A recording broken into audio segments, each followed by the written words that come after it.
I had a very big team and I had a 600 square meter office, penthouse, the entire top floor of a building in Surrey Hills, and it was all very glamorous. And I had Sarah Jessica Parker on the cover and Ryan Gosling on the cover and George Clooney, and I was on and off stages with Richard Branson and Tony Robbins and Gary Vee, and it was big and amazing until it wasn't.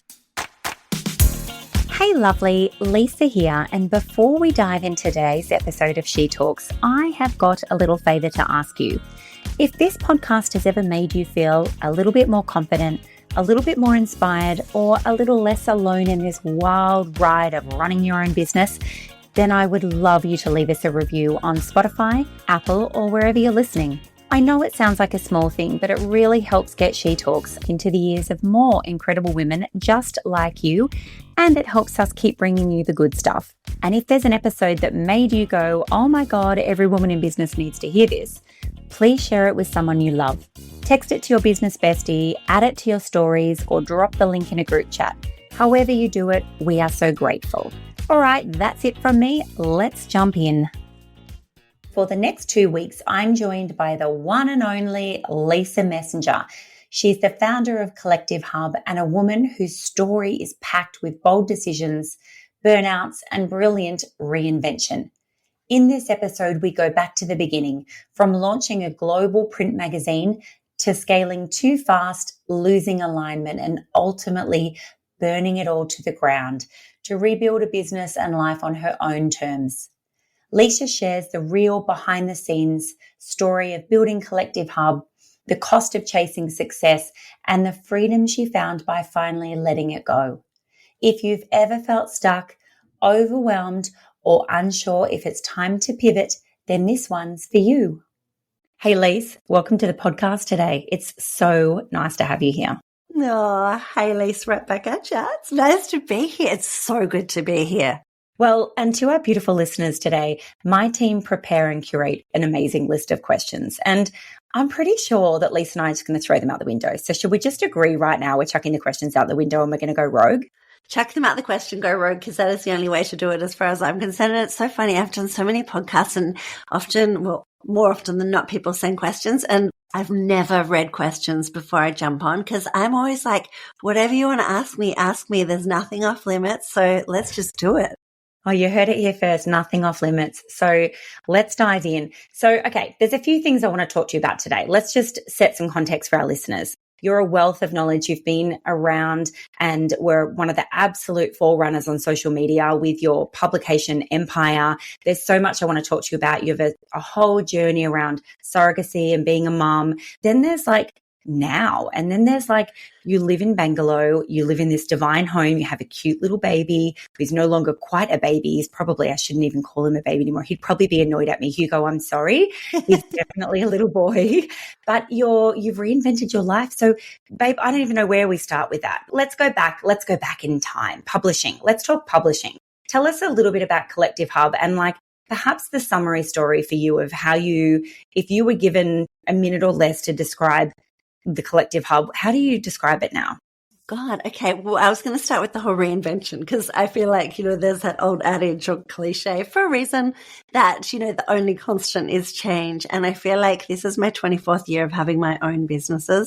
And I feel like through that time, I've done so many pivots and morphs and iterations and changes and, so because things evolve all the time, externally, internally, situationally. But yes, Collective Hub in 1 minute now. Well, what I would say is this, my purpose and what's kind of at the center of it. And if anyone's watching this, I'm putting my hands in like a central pivotal piece because my center hasn't changed ever.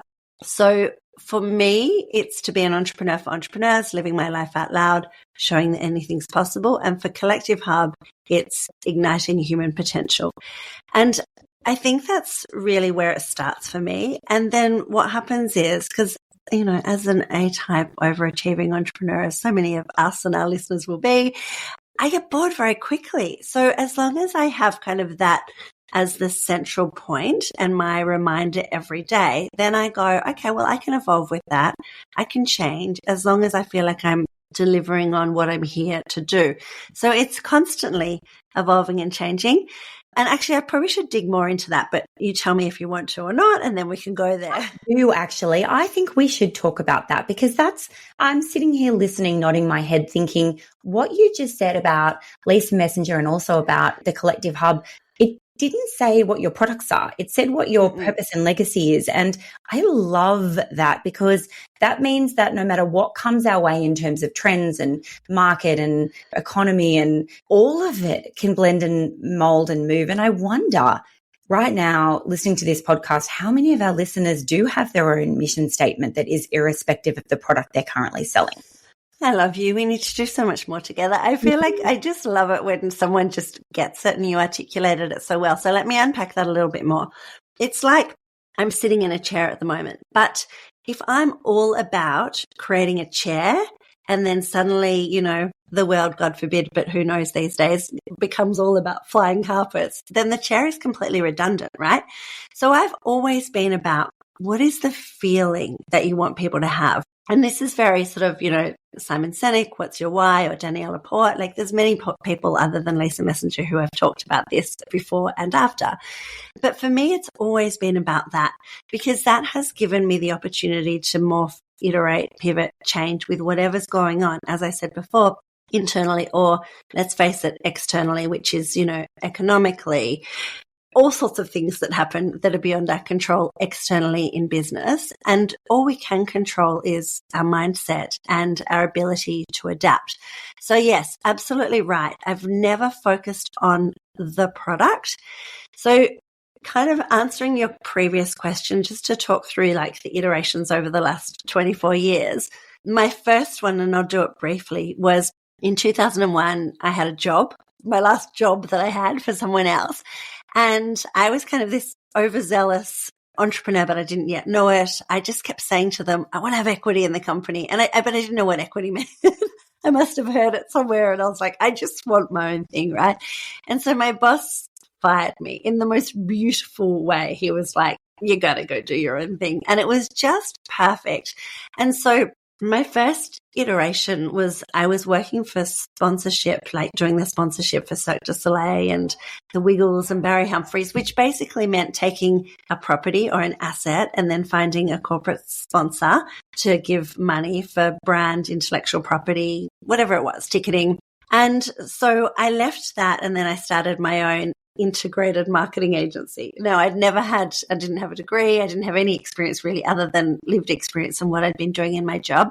And then I was drinking too much and I hadn't done any self-development at the time. And so I found myself in a pretty big train smash. And so what I did was, and I think now I know for sure that some of the greatest things we do come out of adversity. And so my first one was I was really drinking myself into oblivion and I had a lot of suicidal thoughts. And I was like, I need to write a book about what happiness is. And this was in my own search for like, I just need to go and talk to people and find out what it means to be happy. And so that kind of started my whole accidental evolution. And I can talk you through everything and, and I could probably do it quite quickly, but I will stop in case you want to ask a question. But I can sort of chart exactly why and how things happened. And if you went backwards, none of it makes sense in a logical, sequential way that, we should do in a career.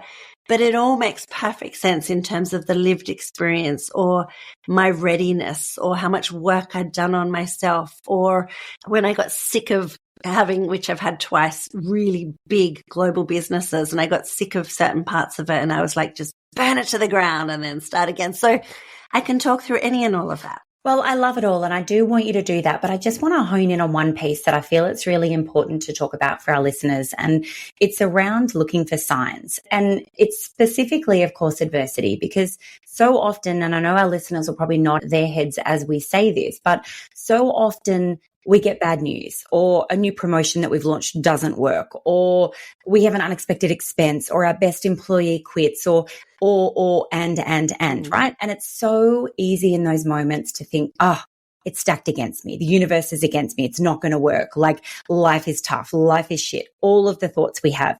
I really, having been through a lot of those myself, I flipped it on its head. And like you, I've done a lot of personal development on myself. And one of the things I'm proudest of is my ability to be a cup half full kind of girl. So instead of seeing adversity for the shitstorm that it is in that moment, I go, interesting. What's the universe trying to tell me right now? What am I not seeing? And what am I supposed to pivot to right now? Because this isn't the thing I'm meant to be doing right now. Like, what's to the left? What's to the right? What's above? What's below? And I really want to talk to that, because I think for everybody, whether you're listening because you have a service business or an e-com business, or maybe you don't have any business, maybe you still work for somebody else and wish you did.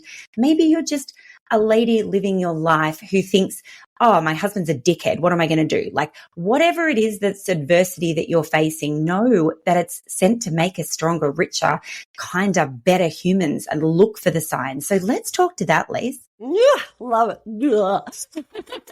I love it because I think when I was in my 20s, or before I started my journey into self-development and unpacking every bit of, wounding and childhood trauma and everything else, something would come at me unexpected and I would just think, oh, this is it. I couldn't see the light at the end of the tunnel. It was kind of all encapsulating and completely engulfed me. But now, having sort of done years of work and also having been to worst case scenarios in various iterations in my life multiple times, now I kind of do get a little bit excited and have trained myself, like you have, to reframe and go, well, this is really crap in the moment. But then I kind of go, what's the opportunity here? I mean, that for anyone listening can sound almost like ridiculous if you've not got to that place. But it actually almost makes it like a game, like it almost gamifies it, because then it's like, what can I learn from this? And my whole life, whether I'm speaking on a stage or writing a book or any other iteration of content creation and sharing, has been about, right, let's put myself out there, learn the lessons, share the lessons learned. So that's been a big reframe for me. And it's sort of funny, almost when something horrendous or really unexpected happens, now I'm like, okay, I'm going to work my way out of this, and that'll make a great chapter for a book or a great, keynote speech or something. Now, don't get me wrong. I mean, which we can get to as well. Like the last 4 years, prior until about a year ago, I went through just what I call stacks on. And it's like when so many things happen, like trying to have a baby, I did 18 rounds of IVF. And then we tried to do a renovation. And for some reason, for 3 years, council just did a stop work for us. And for 3 years, we sat looking at this house. Like all sorts of stuff happened. The economy had a big downturn and a lot of my products were in the US. And so there was just lots of stuff. And then it was more difficult to reframe, and it did take longer to come through it. But I do believe that, not only believe, I know to be 100% certain that anything that I've done well in life or had any success at has been born out of some really difficult time and some adversity. And I have multiple examples of that. Do you know, like I think what you just shared is really profound, and I want to stay on this topic for a minute. I used to live in the Middle East. I used to live in Dubai a long time ago, like 17 or 18 years ago. And when we think of wealth, for example, so a lot of women are yearning for wealth. They wish we had more money coming into our bank account every day. And when there's examples of it not coming our way, we get distressed and upset, and we wonder, do I feel secure? Like, is this business going to work? Could I leave my husband? Do I have enough of my own money? Or whatever the life situation shows. So if we flick it to the other way and say, what if we had all the money in the world, right? Now, I used to live in Dubai and I hung out with quite a lot of people who did have all the money in the world. Like if you've ever spent any time in Dubai and know any Emiratis, they, by pure luck of where they were born on a lot of oil. And the local traditional Emirati families in the Middle East, they are very wealthy. And it's fascinating to see how unhappy they are. And when you have all the money in the world, and even first class is boring. You need a private jet to get a hit. And then you realize that every Louis Vuitton bag or outfit you could possibly yearn for, did that yesterday.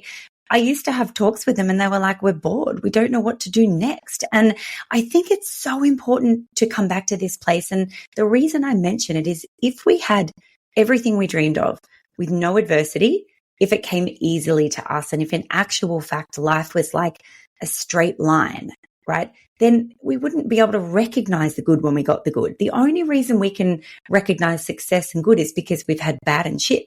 And the ups and the downs are what actually give us the opportunity to recognize the good. And I think people don't speak to this enough.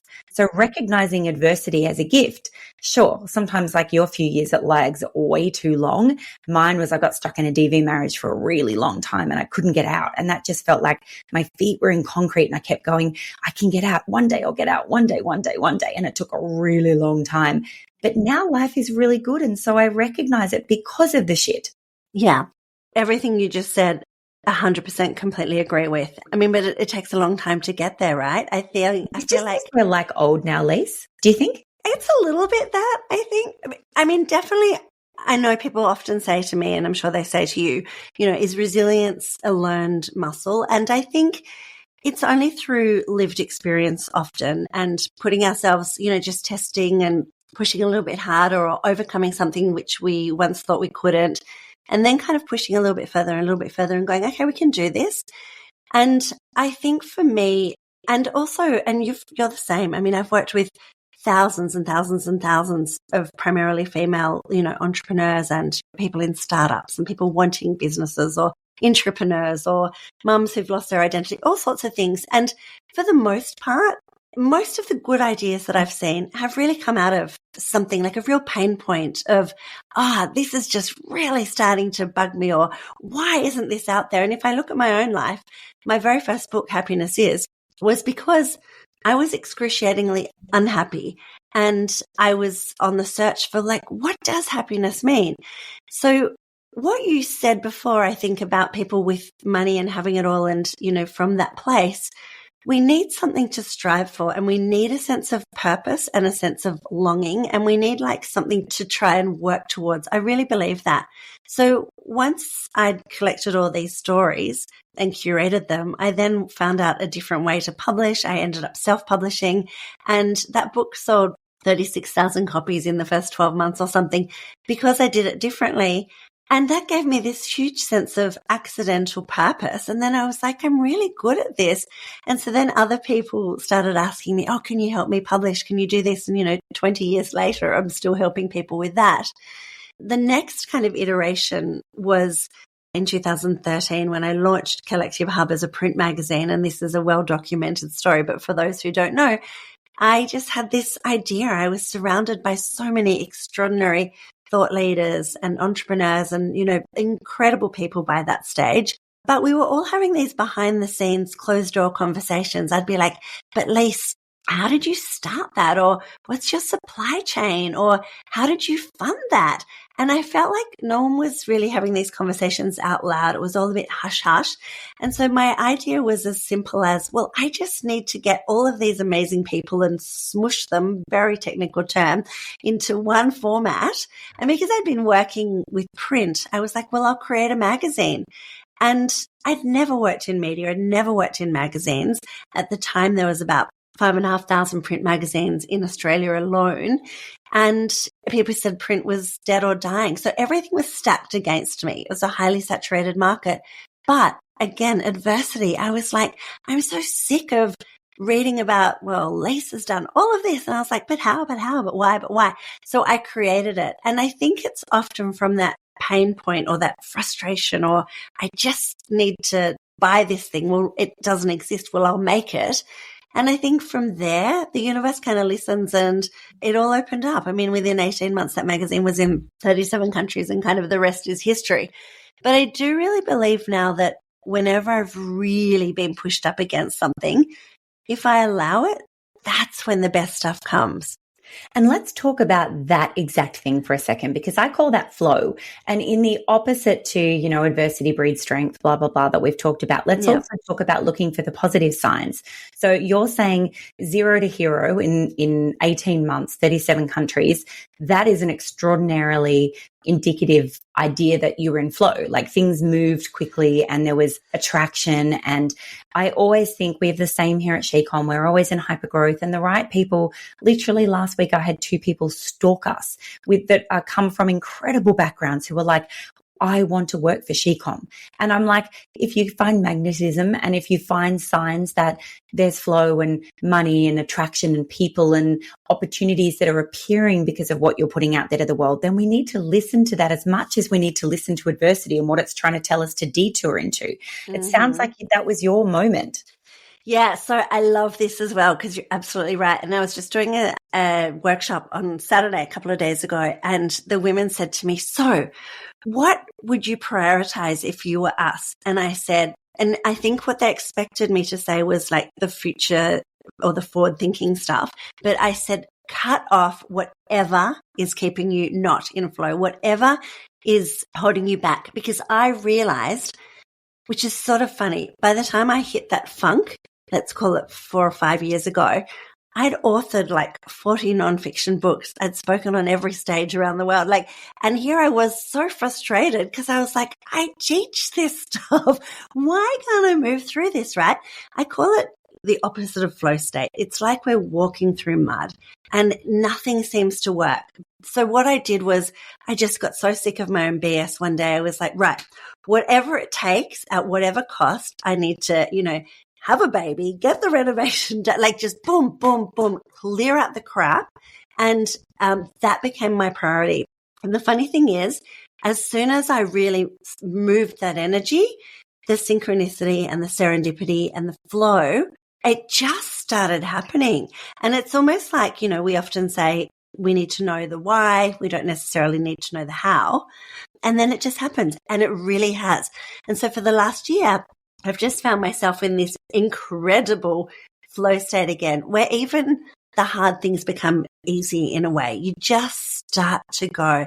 And we all know that. We've all felt that at different points. And it's about, well, how do we embrace that? How do we replicate that? How do we step more into that feeling? And it is for me often just getting rid of whatever's holding me back, whatever's blocking the energy, and kind of just going, okay, I'm ready. I think a part of it though too must be figuring out what it is we want. So I have a saying here at work when we're thinking about new projects, the team will be like, oh, so-and-so could deliver that and we could do it in a time frame. And I'm like, forget about the who and forget about the how. All we need to worry about right now is the what, because they're all different parts of the same equation. And if we just, sounds to me like you got a bit clear about the what. It's like, I want to have a baby now and I need to get my reno done. And you weren't trying to figure out in that moment, how you were going to go about doing it. You were just like, I just need to know what it is I need to get done right now. And I think that's the bit that's really powerful, because I think as women, we can be very, I suppose, micromanaging and control freaky. And I know you and I, we're like both type A personalities. It's what we often gel around, that we're both very high energy women who love to show up in the world and do 9,000 things every hour. But I think that sometimes works against us. And it's the quiet moments. For me, I can speak for me here, and I'd love to know how this showed up for you in those moments before Hugo came into the existence in the world. It's like I like to go quiet, go have a massage or go sit on the beach, or the minute that I still my busyness is when the most incredible shit comes to me. And it doesn't if I stay busy. Do you have the same thing? Absolutely. And that's very counterintuitive to what we think. And I've seen it over and over again in other people. And I've also been guilty of it. It's, when things are difficult, we often think, well, we need to just double down and we need to solve this and we need to do more and do more and do more. And actually it is in the stillness, and I'm exactly the same. I would often, when I had my big office in Surrey Hills, huge, and so many staff, I'd often sneak off and have a massage, or sometimes even go to a movie in the middle of the day by myself, just anything to get out of my head and just stop for a little while and just be, or, go for a walk in nature, all those sorts of things. And it took me a long time to learn that, because I was always like, no, I just need to control this. I need to make this happen now. And the feeling of guilt, people might judge you. You're the boss. What are you doing going to the movies or going for a massage? I've had to get over that too, of it's okay to put myself first, because in those moments I come up with more valuable stuff than I could have if I just sat there on the wheel running all day, Well, that's a whole nother conversation. Yeah, absolutely. Yes, in terms of staff, and we can also talk about how I've changed my entire business and gone from a huge team to decentralizing everyone and now having 0 full-time staff. So It's been I a want big to come to change. that. Yeah. Do we go into like, what was the moment in which you decided that Collective Hub was no longer going to be this empire that it was? Like, I mean, publishing, magazine, team, Surrey Hills office, like there must have been a moment where you were like, this doesn't serve me anymore, or this is not the right model for me anymore. Like, tell us about that experience. And then I really want to know too, Lise, like speaking frankly, like there's got to be a death of ego somewhere in here too. Like there's a whole process here. And to be clear, I'm not a book reader. I know you have like 40 of them. I don't think I've read any of them, and I love you, but I do not have the capacity to read books other than a really bad rom-com sometimes to switch my head off. So talk us through like, what was the decision that you made and how did it feel? Yeah. And then I do want to talk to the stillness piece more as well, because that I've been leaning into a lot more recently. And I think it's why, well, I know it's why I'm in total flow again. But again, it is not my natural state. So let's go back to Collective when it got really big. So first 11 years of my business, I overserviced, undercharged, was everything to everyone, had no systems and processes, and, you know, just kept reinventing the wheel. And it wasn't a very effective or efficient way to run a business. And I could never work out how to have more than 3 staff. So this is sort of 2001 till about 2012-ish. And it's so funny because people would say, oh, how many staff have you got? And I'd sort of like, every time it hit me, I'd be like, oh, 3. And I'd find out that, oh, but I've got this, and I'd overcompensate and try and make myself sound bigger. And then the funny thing is I launched the magazine, as I said, within 18 months. It was in 37 physical countries, and we were running 4 events a week, probably a little like She-Com now.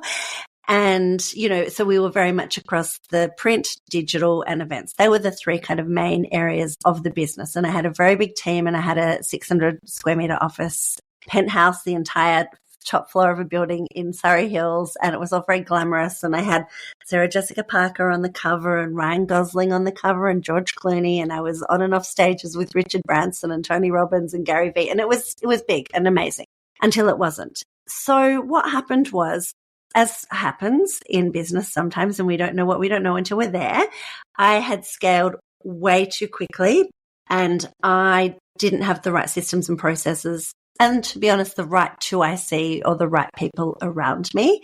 And it just happened so fast. I went from 3 staff to sort of 36 staff within 12 months. You know, we went from a couple of $1 million turnover to tens of $1 millions of turnover. We went from being an Australian-based business to a very global business. So it was a lot of scale. And at the time, I didn't realize that I'm a great founder. I'm not necessarily a great CEO. I'm a great visionary. I'm not great at the operational side. So what I needed, and I realized it too late, was I needed that data-orientated person alongside me, because when you're running, and I was in so much flow that the entire world was open to me, like there was nothing off limits, and it just kept opening up, and I just kept running with it. But then came a time when my CFO was saying to me every day, I remember I'd get to the office and she'd say, we need another 100 grand. Everything was in increments of 100 grand. And I'd be like, what? And the night before, I would have gone home, like just having, you know, dialed for dollars and put my soul on the line and done all the things I could and tried to, like, you know, release new revenue streams and think of different things. And I got into this frantic space, which is never good, right? I was like, okay, well, we'll open up the office and we'll rent it out to have yoga on the decks, and we'll run masterclasses in here. And like, I was just in this, we'll get more advertisers, more sponsors, more events, more. So that for me was not a good place from which to operate, because I came out of being the visionary and the leader, and I went into reactive and fight or flight mode. And, you know, and I'd sort of like, okay, dial for dollars all day, find another 100 grand because I'm very good at making money. And I'd turn up the next day, we need another. I was like, where the frick is this stuff going? And it was my fault entirely. And it was excruciatingly difficult, and yes, death of an ego, because I was sitting at something that was from probably 2013 to 2017, like the hottest thing, one of the hottest things in Australia, on everyone's lips. And, you know, everyone wanted to be a part of it. And then suddenly I realized I was at the helm of something which was thoroughly unsustainable in its current form. And so for the first time in 17 years of business, then I had to make a bunch of people redundant, and I had to make some really tough decisions, and I needed to cut the guts out of it as it currently stood. And ultimately I had to close the magazine. So yeah, it was tough. But I think coming back to the adversity piece and the inflow piece, I was kind of like, okay, I've just got to trust if I can do this once, and if I can go back to what do I stand for, igniting human potential and to be an entrepreneur for entrepreneurs, then I need to break this thing before it breaks me. So I did. I burnt it to the ground and I started again. Running an e-commerce business can feel lonely, right? Like no one in your world really understands what you do. And that's why I started SheCom, to create a space where women in e-commerce can connect, grow, and support each other. Whether you're starting or scaling to your biggest months yet, there's a place for you here inside SheCom. Inside of our community, we share strategies, wins, and real talk about what it takes to grow a brand you love. Come on over and join us at Instagram at @shecom_co, because happiness is better when we do it together. And in that moment, you found a whole new way of living a life. And that's what I want to flick around to now, is like Lisa Messenger right now, living her best life in Bangalore, and the lessons that, first of all, like, I guess I just want to say from one sister to another, like ouch and congratulations in the same sentence, because nothing is worse than burning something to the ground that you've built. But equally, I've been the captain of ships that have been burning, and it isn't very fun. And, you know, we had a similar thing last year. A lot of our listeners will have heard me talking about it at SheCom, where we didn't have enough monthly recurring revenue to sustain our growth. We were attractive, we were hot, but we were running too many things in too many different places, and we were occasionally having a cash flow hole. And those holes feel like fucking shit, I can tell you. And then the creatress in us tries to solve it. And so I can relate to everything you just said. I think the amazing thing is when you can overcome that and you're back in flow again, which is where SheCom is now, where there's plenty of money in the bank and lots of partners showing up wanting to give us more. It's a bloody good feeling to have. But equally, I can see that it would have been really attractive to ditch that entire model and go for a completely different one. So tell us, what did you do after that? Yeah, well, let's talk about another mistake before we got to where I am now, because I'm a slow learner. So I sort of broke it all, but again, the signs, something you mentioned before was the signs. You know, I call them the signs, the threads. You look at the little bits, and what I realized was in 2018, I was like, what am I doing anyway? Because by then I had, I think, still like 36-ish full-time staff. But when I really looked at it and I had to do some hard looking to cut the guts out of it all, I was like, only 3 of those people are actually content creation or writers or editors. And here I was essentially running a pretty big media business. And I was like, hang on a minute. So all of my writers and editors and everyone else were already freelance.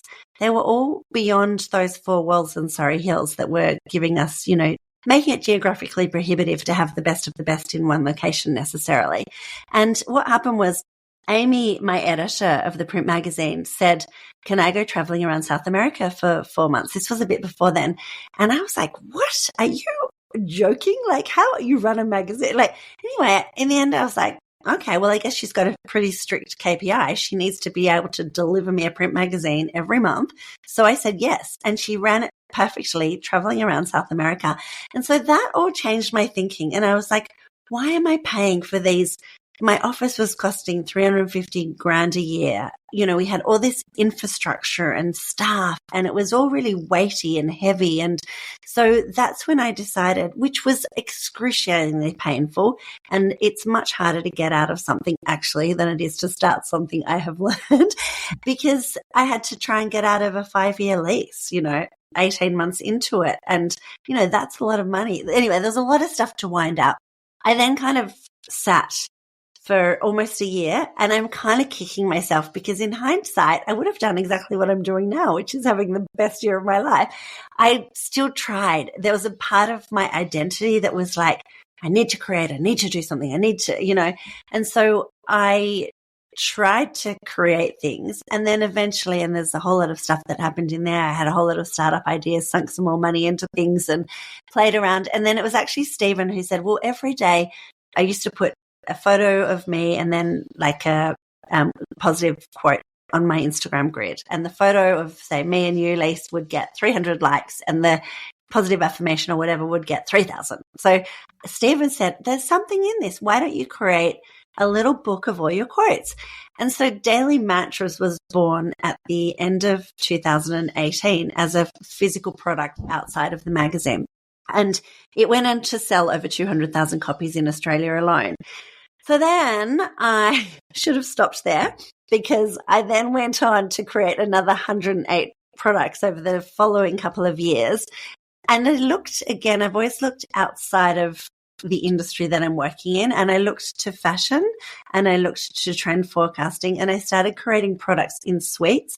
So that Daily Mantras book ended up having like another 11 products, from affirmation cards to puzzles to yoga mats to all sorts of things that sat back with it in colorways that were trending, so that I could sell it into gift stores and things, and it would, and also fashion stores, so it would sit back within their ranges. So that business became very kind of successful. We moved to the US in 2022 for a year, and I ended up getting all those products into 40 states within the US into physical stores. But do you know what? I'm an idiot, because I found myself back at the helm of a really big business again. And we were moving kind of over 100,000 units a month. But with that comes logistics. I mean, you know, this is your entire what you teach, but logistics, inventory, warehousing, and all of that stuff. And I was like, oh my God, didn't I just a few years ago get out of something big, because I love being a creative and I love having freedom? And so I kind of burnt that one to the ground. And now I'm on an iteration which is much more lean, which we could talk about. I have so much time. I hardly work at all. I'm way more profitable than I've ever been, and I'm having the time of my life. Yeah, and that's the bit I want to come to now, because I think, and I'd love to know, like, Lise, tell everyone, you shared with me fabulous income to do with money that you earn, but so aligned from your heart with what your purpose and what the people that you serve in this world. That stuff is just flowing to you in what I would deem from the outside looking in as quite easy, but it's only because you've done all this hard work originally and built an amazing community around you. So tell us a little what you do every day for a living now that's in alignment, and then let's talk to personal brand a bit as to how important that is. Yeah, thank you. And thank you, because I kind of do go, oh my God, this is so easy now. And then Stephen and other people close around me are like, but you have done like 24 years of serious hard yards building your brand, and therefore having a loving, loyal, amazing community who wants to buy things from you. Look, what it looks like now, which is interesting, is where I'll start is this. You know, we started talking about igniting human potential, or, you know, I've talked a few times about what's at the center, because I think this is important for anyone listening. What I do is I go, well, what is that? And then what is the intellectual property that surrounds that?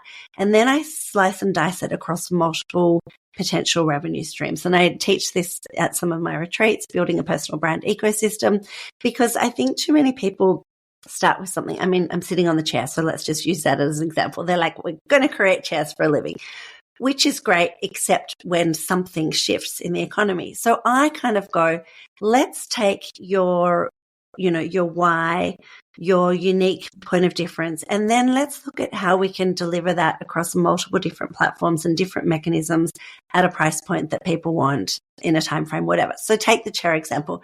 I would be saying to people, well, maybe you're selling chairs and maybe you're selling them to direct to consumer, or you're doing B2B deals and you're selling them en masse or whatever. But maybe you're also writing a book about how to create the perfect chair, or my journey to how I created the world's best-selling chair, or whatever it is. And then maybe you're getting up on stages and you're telling people about the journey and how this happened. And then maybe with your business prowess, you're actually starting to run retreats about, you know, how I took an idea from my kitchen table to, you know, having the world's greatest chair. Or maybe it's not about chairs at all. Like, there's so many different things. So I always look at, well, how do we take one centralized idea? So let's say I wrote a book on purpose in 2015. I went to India. most people become the guru of something, then write a book. I'm like, right, I want to find out all about this. So I choose a topic and then I immerse myself in it and then I write about the lessons learned. But that book will be like a $30 product. But then I've created like an online masterclass, which will be a $300 product. I can run a retreat on purpose, which is a $3,000 product. I can jump on stage in the US and get paid $30,000 for a 1-hour keynote. It's all the same kind of material. So what I'm doing now is I'm basically utilizing the intellectual property that I've developed over the last 24 years. I'm doing a bit of mentoring. Mostly I'm running retreats. I do one a month. I have 0 staff. I have 12 people at a retreat. They generally the price point is $5,000 to $6,000 for 12 people. My overheads are very, very low. And, so I'm doing things that set my soul on fire, that speak to the incredible women that come, changes their world. I'm making great profit and it's just really easy. It's in flow. I've had, for the first time in 24 years this year, I've had time and space, which is wild. When I had big businesses for all those years, if someone ever said, you should learn something, I'd be like, I have no time for that. I'll just employ someone to do that. So I was really scared of tech for years. I'd be like, no, I'm the brilliant creative, strategist. I can do the deals. I can do all the things. But like, as soon as it came to looking at sending an EDM or doing anything technical, I was like, I had 20 people that just did it for me. So this year I've been really doubling, tripling down on learning AI and immersing myself so deeply and just going down a million rabbit holes and just learning. And so my latest retreats are all about teaching AI, and we're all learning every day. It's changing every day. But I think what I've done is I've had the time and space to kind of take a lot of it, distill it and synthesize it and then teach others. And I ran my first one a few weeks ago and there was a little bit of imposter syndrome going into it. And it was my 14th retreat I've run in 2 years. And everyone was just like, this is the best thing that I've ever done. So I was like, look at me go. Reinvention. Who knew the most least technical person on the planet could be now teaching AI and kind of at the top of my game in that space. And then I've also taught myself the art of fiction writing. So transitioning from nonfiction into fiction. And that has been a wild journey and is so much more complex than I could have ever imagined. But I absolutely am delighting in it and getting lost in these characters and their worlds, and not using AI to write at all, but definitely using it to help me strategize and check in on beats and emotional impact on certain things. So yeah, so it's a pretty amazing journey. I mean, I can unpack exactly what my revenue looks like if you want and exactly where it comes from. But I think you and I have had the chats and I'm in awe. I suppose even though we're similar in age, a few years apart, I one day I want to grow up and just be like you, Lise. When I sell She-Com for, a lot of money and I do my period where I stay involved in running She-Com, 5 to 8 years from now, I would love to be in a position where I do similar to what you're doing. And I think it's really important to recognize that. And kudos to you for creating the life that you perhaps were yearning for a really long time. I mean, you have Hugo, you've got a beautiful home that you've renovated in Bangalore, and everybody would love to live in Bangalore in and of itself. and then now you have this income stream that supports and gives you space. And I think we don't often, on the podcast anyway, often we're talking about adversity and things that feel icky, but most of the guests that I have on the podcast are still close to the ick and the adversity. You've kind of powered through it and come out the other side, and it's really an honor to chat to you about it. Thank you. But what I will say about that is this, because I think it's important. I never, this is not where I thought I wanted to be. I love business. Business is ingrained in every single bit of my DNA. I mean, I just love creating and running businesses. But what I realized was, and it's funny that you say, oh, that's where I want to be, because it's a real, I think we go into having our own businesses for freedom and choice, and it can become anything but that. And I feel like where I'm at now is it's very project by project. I've got my first TV show actually coming up where I'm hosting in September, which is super cool. So the nice thing now is when I was running the big businesses and at the helm, I didn't have that juiciness of if someone said, hey, let's do this, I'd be like, are you crazy? I need to be in here. I'm like so in it. Whereas now, I'm writing novels, I'm learning AI, I'm teaching, I'm running retreats, and my profit margin is insane. And it's so weird because this might sound funny. I've always been great at making money, but I've always reinvested it into staff, products, infrastructure, technology, and I've really not kept it for myself. And now I'm like, whoa, look at all this. I mean, it's not a business that's going to have a multiple or that I can sell as it is. And it's sort of ironic that I've spent 20 plus years saying to people, do not swap time for money. And essentially I'm doing that, but my time luckily now is worth quite a lot. I'm able to charge well for it, but also because I've diversified and I have multiple different things going on at once, I've still got multiple investment. I've got properties and I've got like multiple income streams so that I can switch them on and off. And it's actually beautiful being able to sit for hours and hours a day, either learning AI or writing novels, neither of which I'm getting paid for in that moment. And I'm delighting in this and loving it and having lots of time to ride my horse or be with Hugo or just time and actually go, which I know a lot of listeners will be like, to discover what hobbies I've got. Running businesses for all those years, if someone said, what do you love to do as a hobby? I would have been like, I don't know, because so many opportunities came at me. I mean, amazing. My life's been amazing. But I'd just say, yes, great. But if someone actually said, and I know a lot of women are in this position, like, what do you love to do? I couldn't have answered. And so that's been quite unnatural for me to go, oh, it's Wednesday and I can actually go and do something that's not work. So it doesn't come naturally at all. But I tell you what, I'm freaking loving this stage of life. So let's talk about what you say no to then in this place, because like I said, when I grow up, I want to be just like you and I would like to have hobbies. And even I just came back from a holiday and I said to my husband on the holiday, when I get home, I'm going to prioritize going to the gym twice a week. And it's been like a couple of weeks and I honestly fall into bed at night and think there was not one spare minute today that I could have gone to the gym. And I yearn for the day one day where I have spaciousness and it will come. But you must say no to a lot of stuff in this space. And I'll preface it to our listeners by saying, Lisa and I caught up recently and we went down a rabbit hole for a couple of days where we were like, oh, Lisa and Lisa could launch a mentoring program or we could run retreats together because we have so much wisdom between the two of us.